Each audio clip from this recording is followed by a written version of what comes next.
आज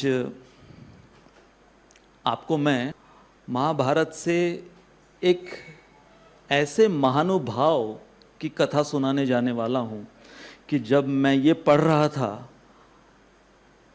इस व्यक्ति, इस योद्धा, ये अर्जुन नहीं है बाय द वे, इस योद्धा के विषय में मैं पढ़ रहा था तो पढ़ते पढ़ते मेरे रोंगटे खड़े हो रहे थे कि एक ऐसा योद्धा, एक ऐसे कृष्ण भक्त हुए कि जो हमने आज शीर्षक लिया है, एक और उदाहरण कि इस शीर्षक को जो परिपूर्ण किए।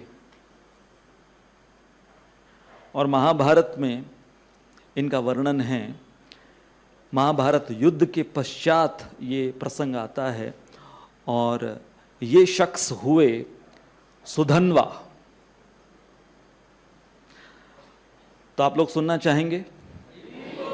अपने रोंगटे खड़ा करना चाहेंगे कि कैसे एक पीड़ित सुधन्वा ने अपना उत्साह दिखाया।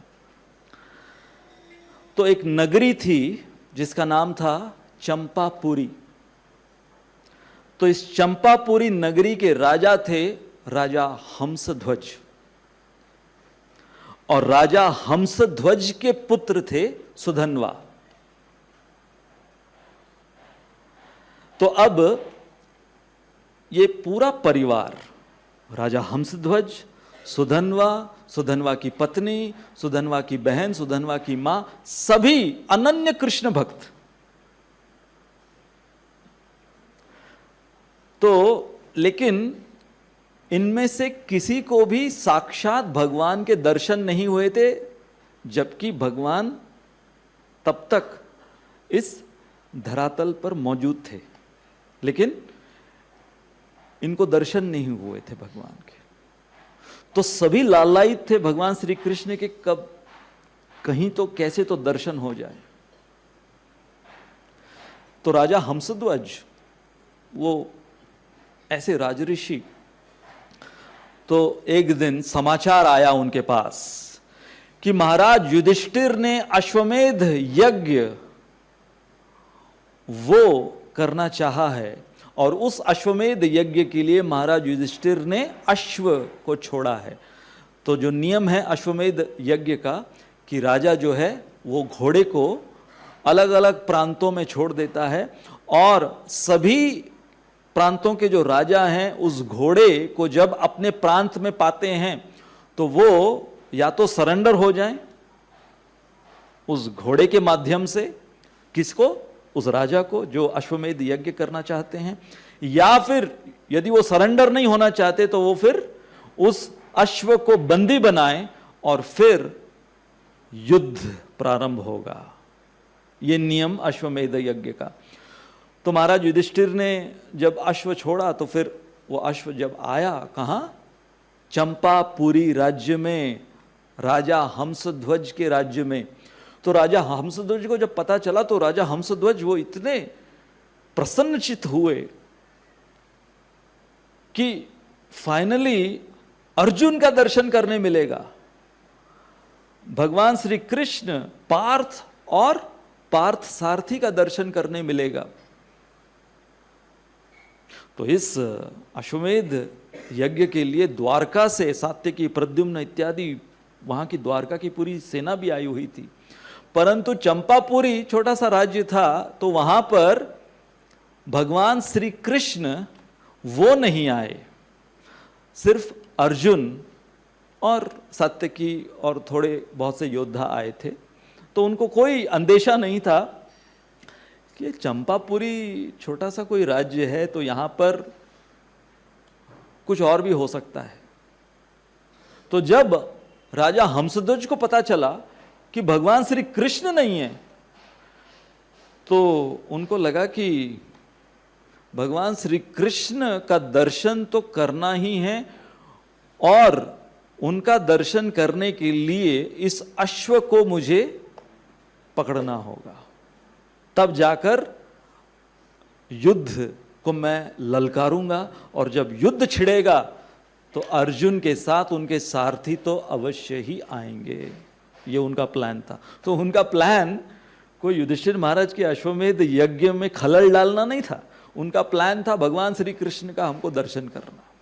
तो अनाउंसमेंट किया गया नगाड़ों के साथ, हंसध्वज महाराज ने अनाउंसमेंट किया पूरे प्रजा में, और खास तौर पर उनकी सेना के लिए अनाउंसमेंट यह किया गया कि नगाड़े खत्म होने से पहले पूरी सेना तैनात हो जानी चाहिए, नहीं तो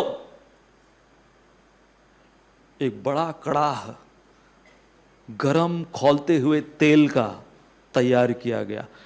जो कोई योद्धा यदि एक क्षण भी देरी करता है तो उसे इस खौलते हुए तेल के कड़ाह में डाल दिया जाएगा। ये फरमान जाहिर किया गया। तो सेना भी ऐसी थी, क्योंकि राजा इतने स्ट्रिक्ट, तो सेना वो नगाड़े अनाउंसमेंट खत्म होने से पहले सारी सेना तैयार, एक्सेप्ट एक व्यक्ति, और वो सुधन्वा। सब लोग आ गए, सुधन्वा नहीं आए। राजा के स्वयं के बेटे नहीं आए। क्यों नहीं आए? क्योंकि सुधन्वा के विषय में बताया गया है कि वो भगवान श्री कृष्ण के नाम जापक भक्त थे। वो हर समय भगवान श्री कृष्ण, जब भी उनके जो भी युद्ध कौशल की ट्रेनिंग प्रशिक्षण लेते रहते थे, उस समय भी उनके मुख से हरिनाम, श्री कृष्ण गोविंद हरे मुरारी, हे नाथ नारायण वासुदेवा, ये गाते रहते। धनुष बाण का प्रशिक्षण करते समय कीर्तन करते रहते। उनके मुख से भगवान नाम आता रहता। तो जब उनको ये समाचार दिया गया कि भाई तुरंत आपको हाजिर होना है, वहां पर आपके पिताजी ने युद्ध छेड़ दिया है, तो वो सबसे पहले गए अपने माता से आशीर्वाद लेने के लिए। वो इतना प्रसन्न हो गए, सुधन्वा इतना प्रसन्न हो गए कि न केवल अर्जुन के दर्शन होंगे बल्कि पार्थ सारथी के दर्शन होंगे। इतना प्रसन्न हो गए तो अपनी माता के पास गए आशीर्वाद लेने के लिए। तो उनकी माता, वो भी अनन्य भक्त, तो उन्होंने कहा कि देखो, तुम एक ऐसे योद्धा से लड़ने जा रहे हो, मैं अपने इस आयु में तो पूर्ण पुरुषोत्तम भगवान का दर्शन शायद नहीं कर पाऊंगी, लेकिन हो सकता है कि तुम्हारे द्वारा, जैसे कि सुनीति ने दर्शन किए ध्रुव महाराज के द्वारा भगवान के, तो हो सकता है कि तुम्हारे द्वारा मेरा भी उद्धार हो जाए। इसलिए मैं एक ही तुम्हें निर्देश देती हूं कि अपनी पीठ मत दिखाना। तुम एक क्षत्राणी के पुत्र हो, तुम एक योद्धा हो, पीठ मत दिखाना। बस यही मेरा आशीर्वाद है और यही मेरा निर्देश है तुम्हारे लिए। तो सुधन्वा ने मां का आशीर्वाद लिया। फिर सुधन्वा की बहन वो राखी लेकर आई, वो तिलक लेकर आई और सुधन्वा को इस प्रकार से अपने शुभकामनाएं दी बहन ने। उसके पश्चात सुधन्वा की पत्नी, जिसका नाम है प्रभावती, प्रभावती से सुधन्वा मिलते हैं। और जब प्रभावती को पता चलता है कि मेरे पति कहां किससे लड़ने जा रहे हैं, अर्जुन से लड़ने जा रहे हैं, तो प्रभावती कहती है कि जो पार्थ और पार्थ सारथी से लड़ने गया है, आज दिन तक कभी लौटा नहीं है। और उनकी हाल ही में शादी हुई थी। किसकी? सुधन्वा की प्रभावती के साथ हाल ही में शादी हुई थी। तो प्रभावती वो कोई रंज नहीं कर रही थी, वो ये नहीं कह रही थी कि हमारी अभी शादी हुई है और तुम ऐसे जानलेवा युद्ध लड़ने जा रहे हो। नहीं, प्रभावती ने कहा कि आप अवश्य जाइए, और मैं जानती हूं कि भगवान श्री कृष्ण का दर्शन जो आपको करना है वो अवश्य ही आपका होगा। पार्थ अर्जुन के साथ जो आप लड़ना चाहते हो वो भी होगा। मैं ये भी जानती हूं कि आप नहीं लौटोगे, इसलिए कम से कम आपको जलांजलि देने के लिए आप मुझे एक पुत्र तो दीजिए। बस यही एक इच्छा। अब देखिए, वहां ऑलरेडी बड़ा कढ़ाई, उसके अंदर तेल खौल रहा है, सभी पहुंच चुके हैं। सुधन्वा सबसे लेट हैं, तो सुधन्वा ने अपनी पत्नी प्रभावती के पुत्र प्राप्ति की इच्छा को पहले पूरा किया। तब तक हंसध्वज राजा ने जल्लाद भेज दिए थे। जल्लाद क्यों भेजे? ये पूछने के लिए नहीं कि सुधन्वा कहां है, क्यों लेट हो रहा है, सीधा पकड़ के खौलते हुए तेल में डाल दो उसको, वो मेरा बेटा ही क्यों ना हो। नियम है सबके लिए। तो सुधन्वा को जब ये सब नहीं पता था कि इस प्रकार का कोई फतवा जाहिर हुआ है, तो सुधन्वा को जब पता चला तो सुधन्वा वो उससे नहीं डर रहे थे कि अरे खौलते हुए तेल में मेरा ही पिता मुझे डाल देगा, उससे उनको कोई भय नहीं था। वो किस बात का रंज कर रहे थे कि अरे मैं क्षत्रिय हूं और अर्जुन और कृष्ण इतने पास आ गए हैं, बिना उनका दर्शन किए, बिना अर्जुन से लड़े, एक कायरों की भांति मैं एक कढ़ाई के अंदर प्राण छोड़ूंगा अपने। यही मेरे जीवन का निष्कर्ष रहेगा।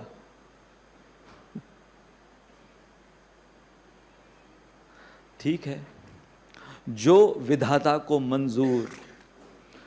वो गए और वहां पर जो राजा हंसध्वज के दो पुरोहित थे, जैसे हर एक राजा के, जैसे दशरथ महाराज के वशिष्ठ थे, महाराज जनक के सदानंद जी थे, तो वैसे इनके दो पुरोहित थे। एक का नाम था शंख, एक का नाम था लिखित। तो ये शंख और लिखित ये सुधन्वा से ईर्ष्या करते थे। और ईर्ष्या क्यों करते थे कि ये सुधन्वा हमारी पुरोहिती को इतना नहीं मानता जितना ये केवल हरिनाम को मानता है, हरिनाम करता रहता है, हरिनाम करता रहता है। तो इनको द्वेष था सुधन्वा से।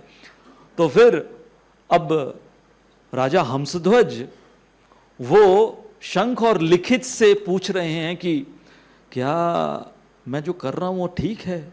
मेरा बेटा जो कि सेनापति है हमारे सेना का, उसको ही मैं जलते हुए खौलते हुए कढ़ाई में डाल रहा हूं तेल के। तो शंख और लिखित कहते हैं यदि आपने आपके वचनों का पालन नहीं किया तो हम तो आपको छोड़कर जाएंगे ही, अपराध होगा आपसे, जघन्य अपराध होगा। ठीक है, तो अब जल्लाद सुधन्वा को उठाकर डाल देते हैं इस बड़े से कढ़ाई में जिसमें तेल खौल रहा था। लेकिन 5 मिनट, 10 मिनट, 15 मिनट, और सुधन्वा वो ऐसे लग रहे थे जैसे कि कोई कमल किसी शीतल जल के सरोवर में खिला हुआ पद्मासन में बैठा हुआ है। जैसे ही उस खौलते तेल की कढ़ाई में सुधन्वा को उन जल्लादों ने डाला, सुधन्वा के मुख से जो निरंतर श्री कृष्ण गोविंद हरे मुरारी, हे नाथ नारायण वासुदेव, निरंतर हरिनाम कीर्तन चल रहा था। और सभी आश्चर्यचकित हो गए कि तेल तो खौल रहा है लेकिन सुधन्वा के एक भी रोम छिद्र को वो जला नहीं पा रहा है तेल। तो शंख और लिखित वो आश्चर्यचकित हुए।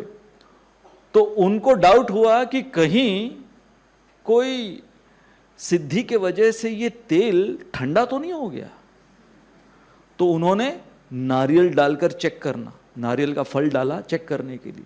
तो नारियल का फल डाला तो नारियल वो इतना खौल रहा था वो तेल कि नारियल का फल फट गया, और फटते हुए वो नारियल जो है ये शंख और लिखित के माथे पर जाकर टकराया तो फफोले पड़ गए। शंख और लिखित के माथे पर फफोले पड़ गए, केवल कुछ छींटे उस नारियल के फल के साथ जो गिरी इनके ऊपर। तो आयुर्वेद वैद्य बुलाए गए उनको कि भाई कुछ ये सुधनवा ने कुछ लगाया हुआ है क्या, औषधि लगाई हुई है क्या, क्या है ये माजरा क्या है। लेकिन आंख बंद किए हुए वो तो भगवान का कीर्तन कर रहे थे। और तब शंख और लिखित को एहसास हुआ उनकी गलती का। तो उनकी गलती का एहसास हुआ और उन्होंने फिर मान लिया कि सुधनवा जो है वो वास्तविक रूप में वो भगवत कृपा पात्र है, श्री कृष्ण के कृपा पात्र है। और उनको इतनी ग्लानि हुई कि उन्होंने निश्चय किया कि हम अब इस खौलते हुए तेल में अपने प्राण छोड़ देंगे। तो वो ये शंख और लिखित ये कूद गए उस कढ़ा में, और जैसे ही ये कूदे तो उनका स्पर्श सुधनवा से हुआ। तो सुधनवा से स्पर्श हुआ और सुधनवा समाधस्त भगवान के हरिनाम कीर्तन में। तो शंख और लिखित को भी कुछ नहीं हुआ।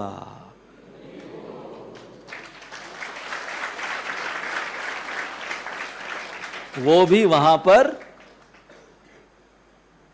जैसे थे वैसे के वैसे। और ये सब कुछ जब राजा हंसध्वज ने देखा तो राजा हंसध्वज वो समझ गए कि मेरा जो सुधनवा है वो कोई साधारण बेटा नहीं है, वो कोई साधारण योद्धा नहीं है। तो तुरंत सुधनवा को शंख और लिखित उनको उस कढ़ा से बाहर निकाला गया। और फिर राजा हंसध्वज ने कहा कि अब तुम सेनापति बनकर धावा बोलो और मैं और पूरी सेना तुम्हारे पीछे।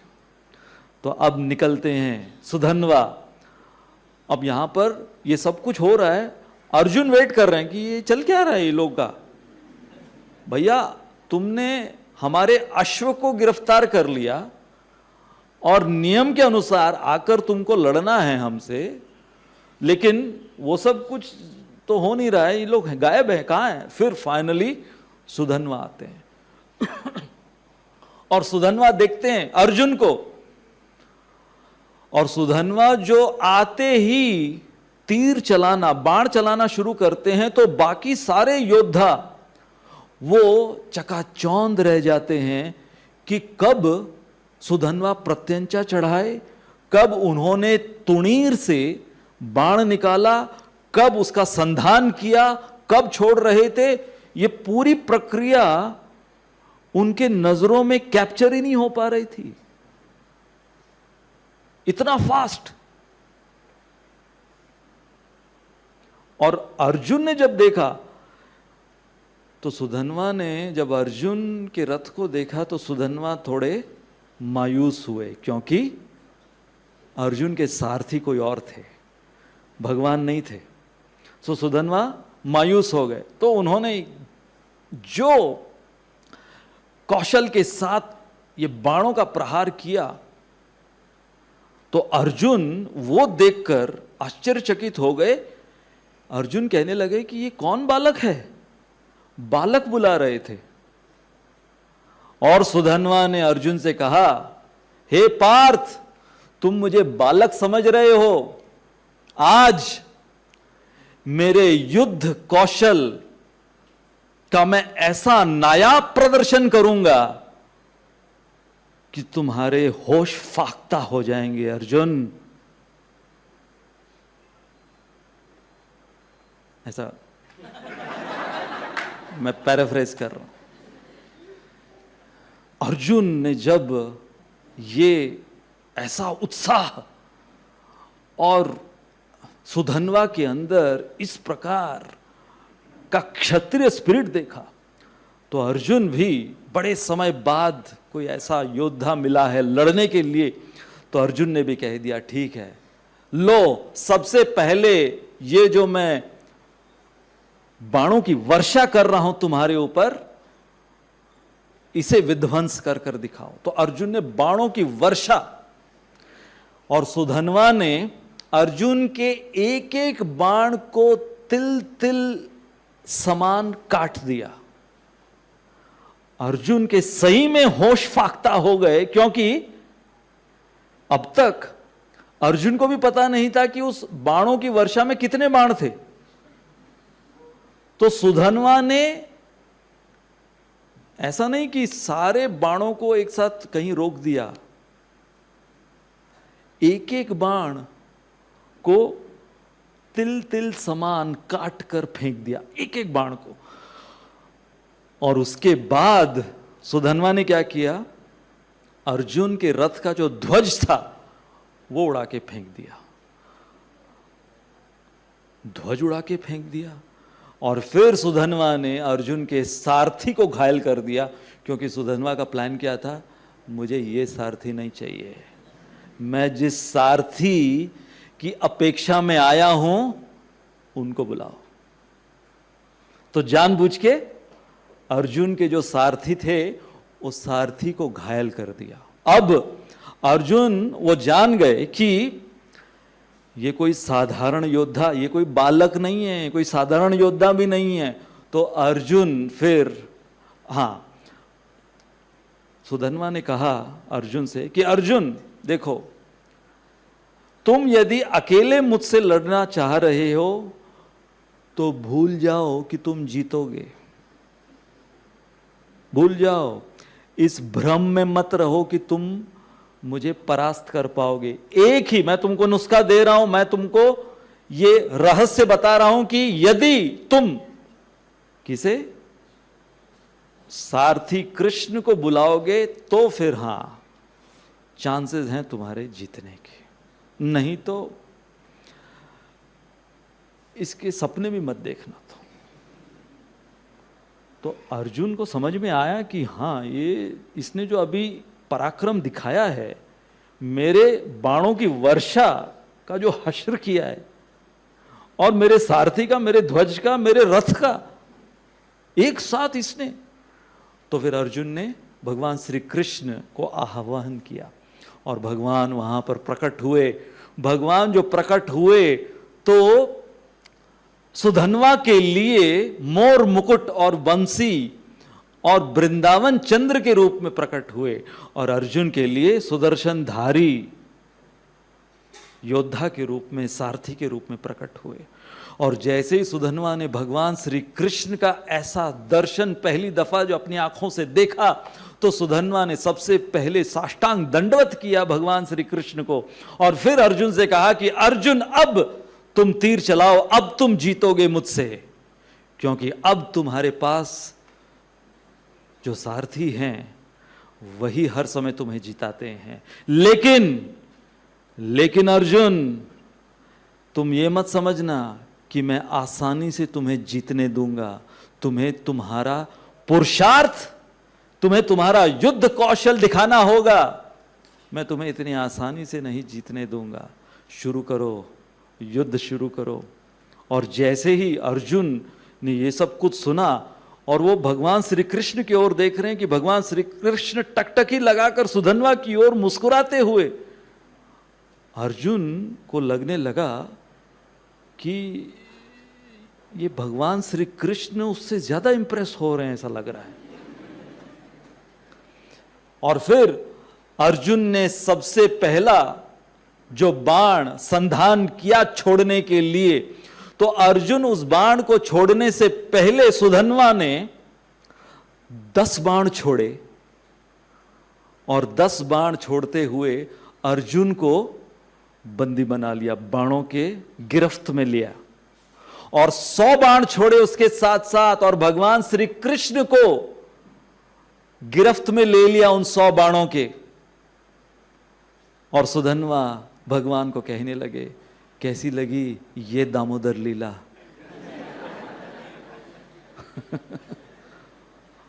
और भगवान श्री कृष्ण सुधन्वा के उन 100 बाणों के गिरफ्त में बंधे हुए ये अनोखी अजीबोगरीब दामोदर लीला का आस्वादन कर रहे थे। तो अर्जुन वो भगवान से पूछने लगे कि ये कौन है? मैंने तो कभी ऐसे योद्धा के विषय में सुना नहीं, और ये युद्ध कौशल कहां से इसने सीखा, और इसके पास ऐसा बल और ऐसा कौशल कहां से प्राप्त हुआ इसे? तो भगवान कहते हैं 2 कारण है अर्जुन, 2 कारण है। सबसे पहले तो सुधन्वा एक पत्नी व्रत है, तो एक तंज कसा अर्जुन को, कटाक्ष। एक तो अर्जुन सुधन्वा एक पत्नी व्रत है वो, और दूसरा सबसे महत्वपूर्ण कारण है कि उसके मुख से कभी हरिनाम बंद नहीं होता।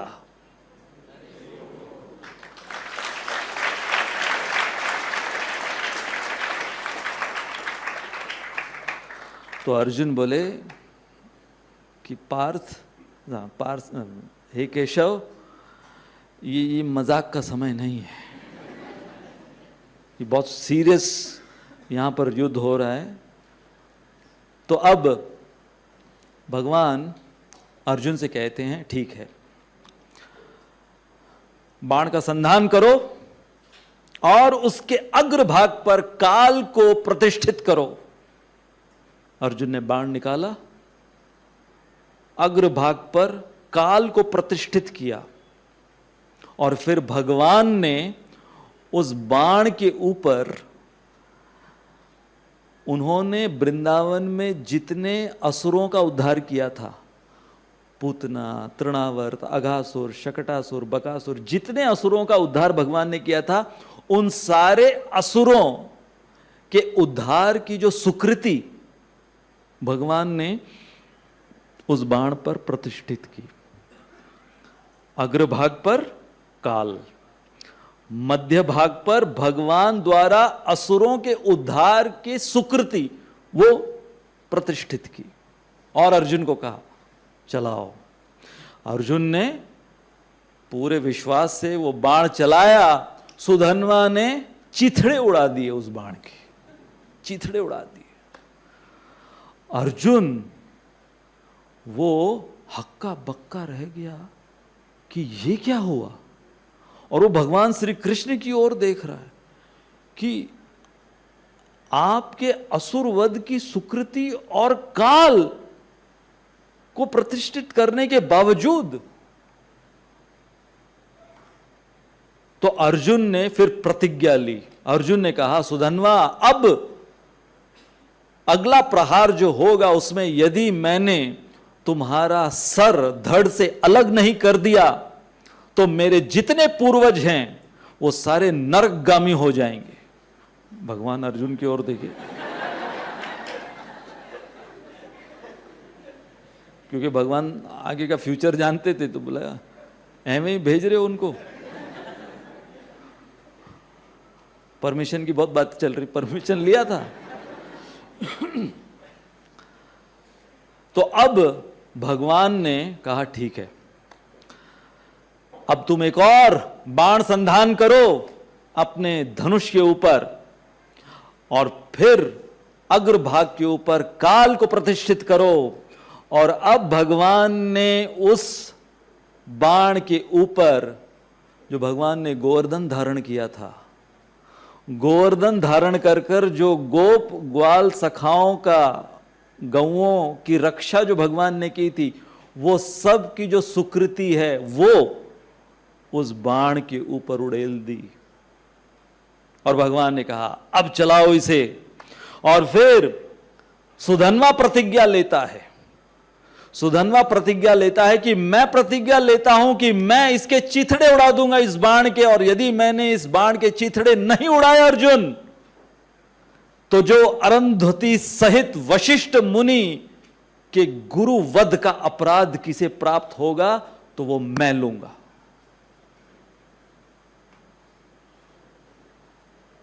तो देखो, इनकी प्रतिज्ञाओं में भी स्पर्धा चल रही थी। बाण में तो थी, प्रतिज्ञा जो ले रहा है कि नहीं हुआ तो ये मेरी प्रतिज्ञा, तुमसे भी बढ़ चढ़कर अपडेटेड वर्जन है। उसके भी चीथड़े उड़ा दिए। और भगवान अब यहां पर आश्चर्यचकित की, अरे गोवर्धन धारण का जो सुकृति है, उसका जो फल है वो मैंने इसके ऊपर संधान किया था। काल, तो भगवान सुधन्वा को पूछते हैं कि अरे काल इस पर प्रतिष्ठित था। तो सुधन्वा भगवान से कहता है कि आपने तो अर्जुन के उस बाण के ऊपर काल को प्रतिष्ठित किया, परंतु काल का भी जो महाकाल है आपका हरिनाम, वो मेरे मुख पर प्रतिष्ठित है।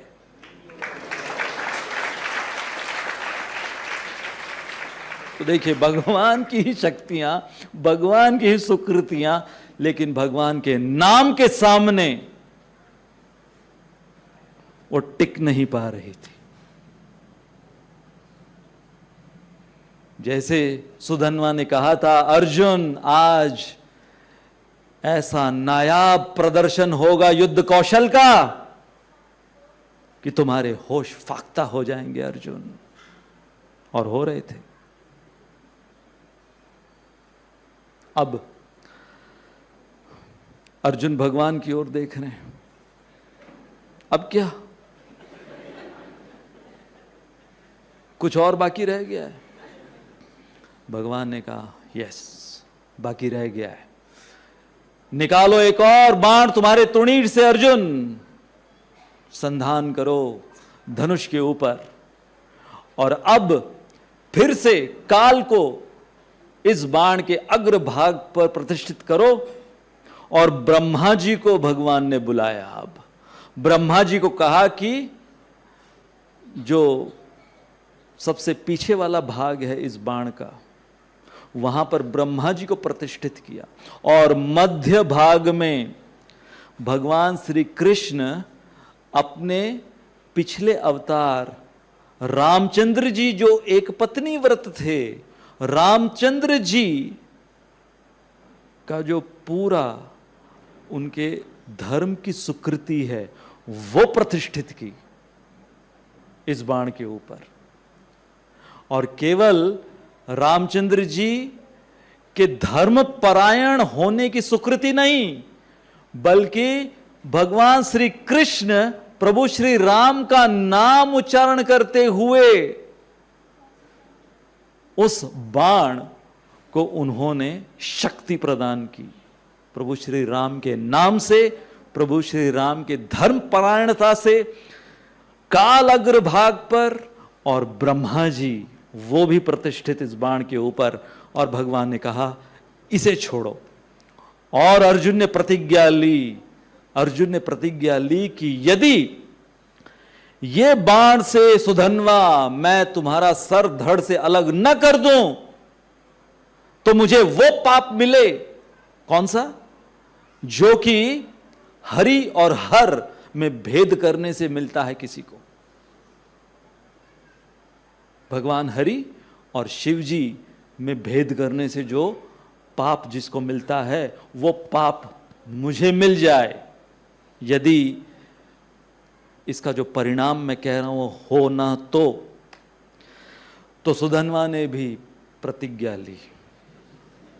सुधन्वा ने कहा, अर्जुन ये जो बाण तुम छोड़ने वाले हो, इसके भी मैं चीथड़े उड़ा दूंगा, 3 भाग में तोड़कर रख दूंगा इस बाण को तुम्हारे।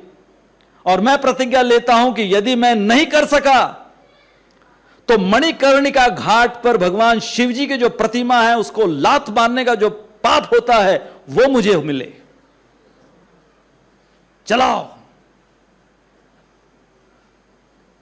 प्रतिज्ञा सुनकर अर्जुन और हिल गए। और फिर अर्जुन ने वो बाण जो चलाया सुनना चाहते हैं क्या हो? तो अर्जुन ने वो जो बाण चलाया, सुधन्वा ने उस बाण के भी 3 टुकड़े कर दिए।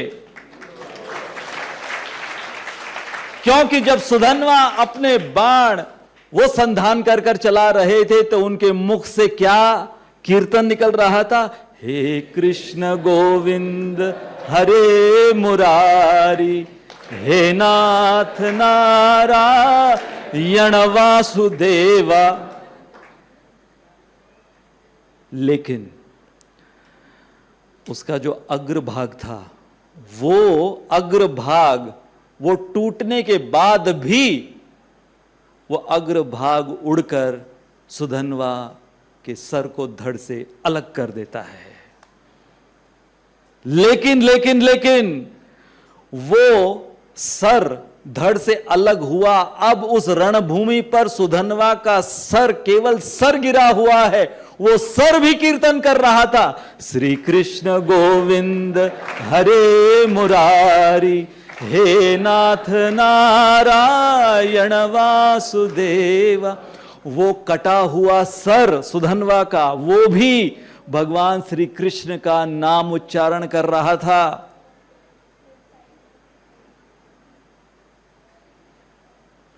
क्या शीर्षक है हमारा? पीड़ित पर निरुत्साहित नहीं। सोचिए, सर धड़ से अलग हो गया है और अर्जुन के सही मायने में होश फाख्ता हुए। अर्जुन ने ये ऐसा दृश्य आज दिन तक उन्होंने न देखा पूर्व में, न आगे उनके जीवन काल में। और उस समय भगवान वो रथ से उतरे और भगवान ने अपने हाथों से सुधन्वा का वो सर उठाया, जो कि अब तक कीर्तन कर रहा था। और फिर भगवान के हाथों का स्पर्श हुआ तो वैकुंठ विमान, साक्षात गरुड़ जी आ गए अब सुधन्वा के आत्मा को ले जाने के लिए। तो भगवान ने जब देखा कि वैकुंठ विमान और गरुड़ जी आए हैं, तो भगवान ने उन दोनों को कहा कि नहीं, तुम दोनों की रफ्तार इतनी तेज नहीं है। मैं चाहता हूं कि कम से कम समय में मेरे सुधन्वा को इस प्रकार की भगवत प्राप्ति होनी चाहिए जो किसी ने कभी न सुनी हो न देखी हो। तो भगवान ने अपने सुदर्शन पर, सुदर्शन को वाहन बनाया। वैकुंठ विमान नहीं, गरुड़ जी भी नहीं, अपने सुदर्शन को वाहन बनाया और सुधन्वा के आत्मा को अपने भगवत धाम भेजा।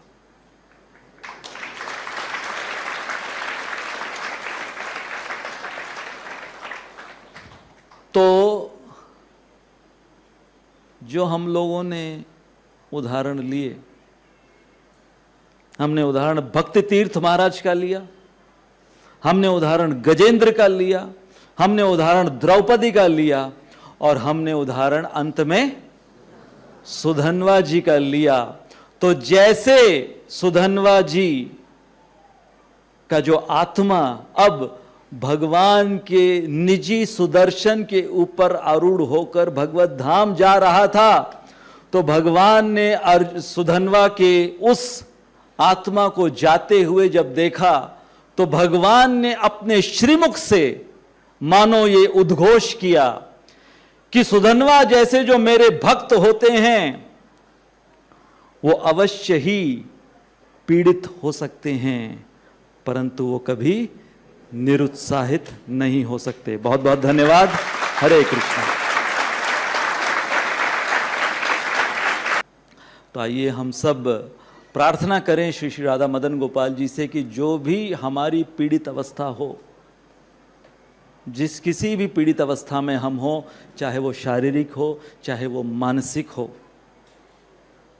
इन सारे उदाहरणों से हम यही सीखें कि हम कभी निरुत्साहित न हो। शिल प्रभुपाद की जय। बहुत बहुत धन्यवाद एक बार फिर।